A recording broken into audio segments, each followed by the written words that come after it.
O juiz das garantias, um dos temas mais debatidos do processo penal brasileiro, finalmente está entre nós.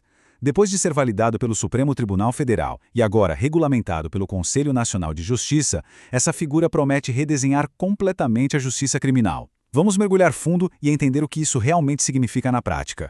Bom, vamos direto ao ponto. O que é, afinal, o juiz das garantias? Pensa assim, ele é o magistrado que vai cuidar exclusivamente da fase de investigação. A missão dele é ser um fiscal da legalidade, sabe? Garantir que os direitos de quem está sendo investigado sejam respeitados.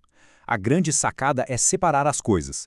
Um juiz atua na investigação e outro juiz, totalmente diferente e que não teve contato com aquela fase inicial, é quem vai julgar o caso. A busca aqui é por uma imparcialidade muito maior na hora da sentença. E aí vem a pergunta de R$1 milhão, né? Especialmente para quem está focado em concurso. Como é que isso vai funcionar na prática, no dia a dia do fórum? Quais são as regras do jogo, as exceções, os modelos que os tribunais podem adotar? É exatamente isso que a gente vai destrinchar agora, ponto por ponto, com base na novíssima Resolução 562 do CNJ. Para a gente organizar as ideias, nosso roteiro vai ser este aqui. A gente começa entendendo o conceito e a decisão do STF que deu o pontapé inicial. Depois, mergulhamos de cabeça na resolução do CNJ, com um foco especial na competência e nos modelos de implementação. E para fechar, vamos ver o impacto direto disso tudo nas audiências de custódia. Tudo isso tem uma origem bem definida. Uma lei que gerou muita discussão e que acabou numa decisão histórica do Supremo. Vamos entender essa jornada. A linha do tempo é bem clara e ajuda a gente a se situar. A figura do juiz das garantias nasceu lá em 2019 com o pacote anticrime. Só que a aplicação dele foi suspensa quase que imediatamente e o caso foi parar no STF. Em 2023, num julgamento super importante de 4 ações diretas de inconstitucionalidade, o Supremo bateu o martelo. É constitucional sim, mas com alguns ajustes. E agora, em 2024, o CNJ entra em campo e publica a resolução que dá as cartas de como os tribunais devem finalmente colocar isso para funcionar. E olha, essa citação da própria resolução é o resumo da ópera. A expressão-chave aqui que tem que ficar na cabeça é cisão funcional de competência. Guardem isso. Não é que estão criando um novo cargo de juiz, mas sim dividindo a função do juiz criminal em 2 etapas bem distintas, com 2 pessoas diferentes. E claro, para isso acontecer, os tribunais vão ter que se reorganizar por completo. Agora, atenção máxima aqui. Um ponto que é ouro para qualquer prova. Tão importante quanto saber onde o juiz das garantias atua, é saber onde ele não atua. E a resolução foi bem específica sobre essas exceções. E aqui está a lista do artigo 3º, que é para decorar. São 5 cenários onde o juiz das garantias fica de fora. Primeiro, nos processos de competência originária dos tribunais, sabe, aqueles de autoridades com foro por prerrogativa de função? A lógica lá já é outra. Segundo, no tribunal do júri, que já tem um procedimento todo especial, dividido em 2 fases. Terceiro, nos casos de violência doméstica e familiar, para não burocratizar e dar mais agilidade na proteção da vítima. E por último, ele não se aplica nem nos juizados especiais criminais, que já seguem um rito mais simples, nem nas varas colegiadas, que geralmente julgam crimes de organizações criminosas. Essa lista é fundamental. Ok, a teoria a gente entendeu, mas como é que os tribunais vão organizar isso no mundo real, pensando que o Brasil tem realidades tão diferentes? O CNJ pensou em alguns caminhos possíveis. A resolução basicamente dividiu o problema em 2. O que fazer nas comarcas grandes, com várias varas, e o que fazer nas comarcas pequenas, de vara única. Nas maiores, as opções são 3: especialização, regionalização ou substituição. Já nas comarcas menores, o leque é mais restrito.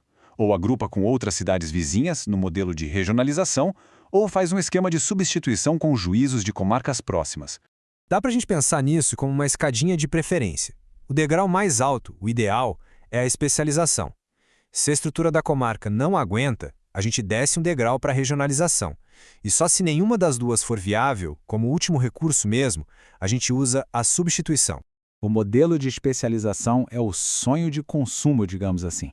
É criar uma vara das garantias ou um núcleo que só vai fazer isso, cuidar das decisões da fase de investigação daquela comarca.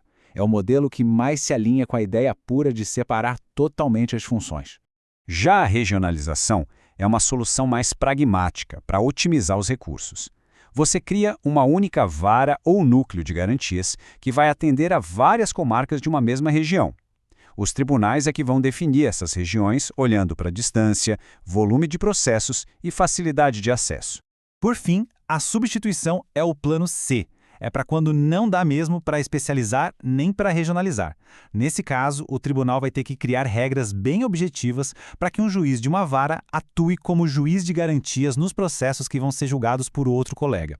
A resolução exige que essas regras sejam claras, públicas e baseadas em critérios como rodízio ou sorteio, para evitar qualquer tipo de escolha. Certo. Agora vamos mudar um pouco o foco e falar de uma das aplicações mais imediatas e importantes do juiz das garantias: a audiência de custódia. E isso aqui é muito importante, pessoal. A nova Resolução 562 mexe diretamente na Resolução 213 do CNJ, que é basicamente a norma que rege as audiências de custódia no Brasil. Ou seja, as regras do jogo para a apresentação de uma pessoa presa ao juiz acabaram de ser atualizadas. O número mágico continua sendo este aqui, 24 horas. Esse é o prazo máximo para que qualquer pessoa presa em flagrante seja levada à presença de uma autoridade judicial. E quem é essa autoridade? Exatamente, o juiz das garantias. Agora é ele o responsável por essa primeira e super importante análise da legalidade da prisão. E aqui está uma das maiores novidades, que gerou bastante debate. A regra de ouro continua sendo a audiência presencial, cara a cara com o juiz. Mas a resolução agora abre uma porta para audiência por videoconferência. Só que atenção, isso é absolutamente excepcional, para casos muito específicos como uma calamidade pública e sempre com uma decisão do juiz explicando muito bem o porquê. E não é só ligar uma webcam, tá? As exigências são bem rígidas justamente para proteger os direitos da pessoa presa. Primeiro, os direitos processuais. Tem que ter uma entrevista prévia e reservada com a defesa e o exame de corpo de delito precisa ser presencial antes da audiência. Depois, vem os requisitos técnicos. A pessoa tem que ficar sozinha na sala, que precisa ter câmera com visão 360 graus, uma outra câmera do lado de fora para monitorar a porta e a imagem tem que ser em alta definição. Tudo isso para o juiz conseguir ter certeza da integridade da pessoa. Ufa, bastante informação, né? Vamos então dar uma respirada e amarrar os pontos mais importantes para a gente fechar com uma reflexão final. No fim das contas, a grande questão que fica no ar é esta. A gente está dando um passo definitivo para consolidar de vez um sistema acusatório no Brasil, aquele em que quem acusa não julga, reforçando a imparcialidade. Ou, na prática, a gente está criando um desafio logístico e financeiro gigantesco para um judiciário que já vive no limite? A verdade provavelmente está no meio do caminho. O sucesso dessa mudança vai depender muito de como os tribunais vão conseguir se estruturar para essa nova realidade. Com certeza, a implementação do juiz das garantias vai ser um tema quente nos próximos anos e, claro, nas próximas provas. Se essa nossa análise te ajudou a organizar as ideias, não se esqueça de se inscrever aqui no canal para não perder as atualizações. E deixa aquele like para a gente saber que esse formato está ajudando na sua preparação. Um abraço e até a próxima!